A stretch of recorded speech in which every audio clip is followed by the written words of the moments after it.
चीन के दुश्मनों के लिए बड़ी चिंताएं। जी हाँ दोस्तों, मैं ऐसा क्यों कह रहा हूँ ये आपको पूरा वीडियो देखने के बाद ज़रूर पता चल जाएगा। तो आइए इस अपडेट को डिटेल में जानते हैं। जैसा कि आपको पता ही होगा कि चीन एक ऐसा देश है जो कि अपने अजब गजब प्रयोगों के लिए जाना जाता है। वो कभी खाने को लेकर प्रयोग करता है तो कभी किसी और चीज़ के लिए।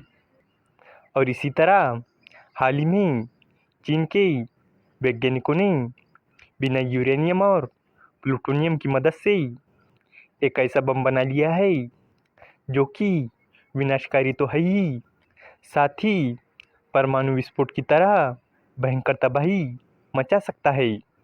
सबसे ज़्यादा चौंकाने की बात तो ये है कि चीन ने ये बम चांदी जैसे दिखने वाले एक पाउडर से बनाया है।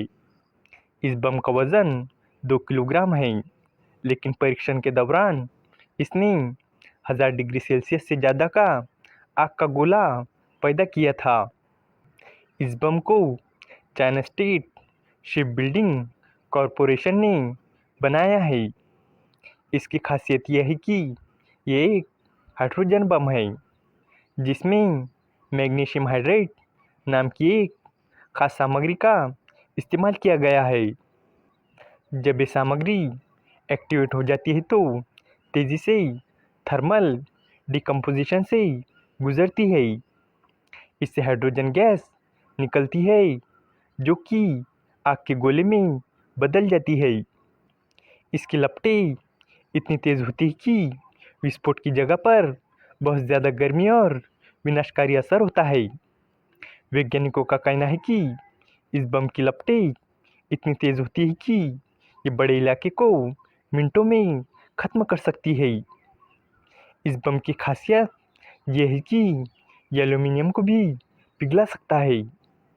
15 मई 1957 को ब्रिटेन ने अपने पहले हाइड्रोजन बम का परीक्षण किया था। हालांकि इससे पहले 1952 में अमेरिका पहले ही दुनिया के सबसे खतरनाक बम का परीक्षण कर चुका था। हाइड्रोजन बम की ताकत बहुत विनाशकारी है। ये एक ऐसा बम है जो कि मानव जाति का सर्वनाश कर सकता है। यही वजह थी कि इस हथियार को पाना अपने आप में किसी सफलता से कम नहीं था। इसकी वजह यह है कि हाइड्रोजन बम परमाणु बम की तुलना में 1000 गुना ज़्यादा ताकतवर होता है। जब हिरोशिमा पर पहला परमाणु बम गिराया गया था उस वक्त 1,40,000 लोग मारे गए थे और करीब 70 शहर पूरी तरह खत्म हो गए थे। ऐसे में अंदाज़ा लगाया जा सकता है कि ये बम कितना ताकतवर हो सकता है। हाइड्रोजन बम परमाणु बम का ही एक प्रकार है। इन दोनों बमों के बीच केवल विस्फोट का ही अंतर होता है। सबसे पहला हाइड्रोजन बम 1 नवंबर 1952 को बना था। मार्शल द्वीप समूह के एक छोटे से द्वीप पर इसका परीक्षण हुआ था। कुछ समय पहले नॉर्थ कोरिया ने भी हाइड्रोजन बम का टेस्ट किया था।